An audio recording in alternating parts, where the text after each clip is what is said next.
PT Kusuma Kemindo Sentosa terbuka. Kegiatan usaha utama. Perseroan bergerak dalam bidang usaha perdagangan besar, bahan dan barang kimia, berkedudukan di Jakarta, Indonesia. Melakukan penawaran umum perdana saham. Sebanyak-banyaknya 450 juta saham baru atau sebanyak-banyaknya 27,27% dari jumlah seluruh modal ditempatkan dan disetor penuh. Saham dengan nilai nominal Rp10.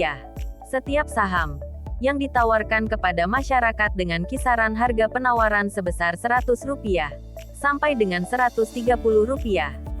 Jumlah seluruh nilai penawaran umum perdana saham ini adalah sebanyak-banyaknya sebesar Rp58.500 juta. Dengan penjamin pelaksana emisi efek, PT Mirae Aset Sekuritas Indonesia.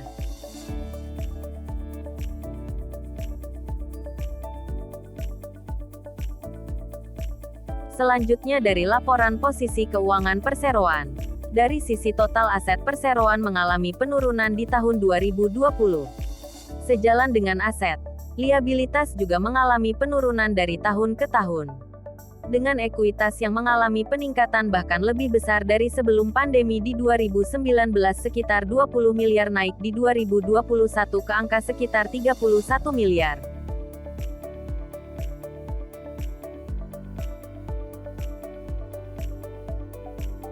Kemudian kita lihat porsi pemegang saham perseroan setelah melakukan penawaran umum sebagai berikut.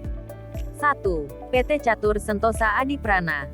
Terbuka memegang sekitar 37,09%. 2. PT Budi Lestari Sentosa memegang sekitar 10,18%. 3. Retno Widiati Harsono, Felicia Windrati Harsono, Kundi Wijaya, Sri Lanti Totong, dan Kiki Rusmin Sadra memegang antara 2-10%. 4. Masyarakat memegang sekitar 27,27%.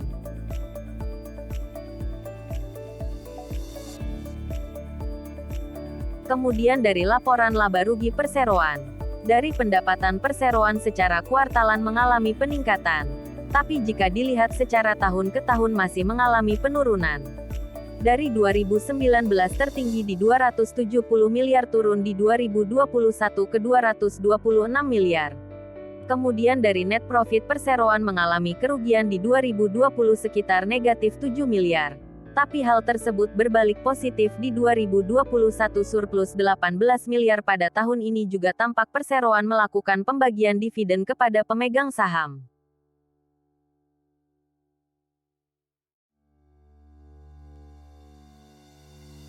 Rencana penggunaan dana. Seluruh dana yang diperoleh dari hasil penawaran umum perdana saham ini setelah dikurangi biaya-biaya emisi efek, akan digunakan untuk 1.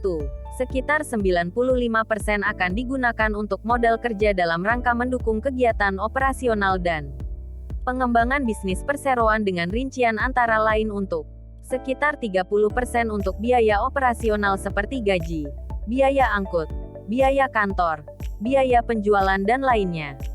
Sekitar 65% untuk pembelian barang dagangan, pelunasan hutang usaha kepada pemasok.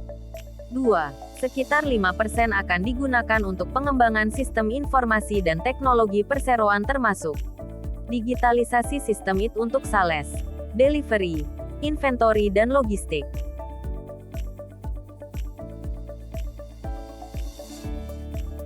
Yang terakhir dari laporan arus kas. Dari arus kas aktivitas operasi mengalami surplus selama 2 tahun terakhir walaupun cenderung mengalami penurunan. Dengan arus kas aktivitas pendanaan yang negatif.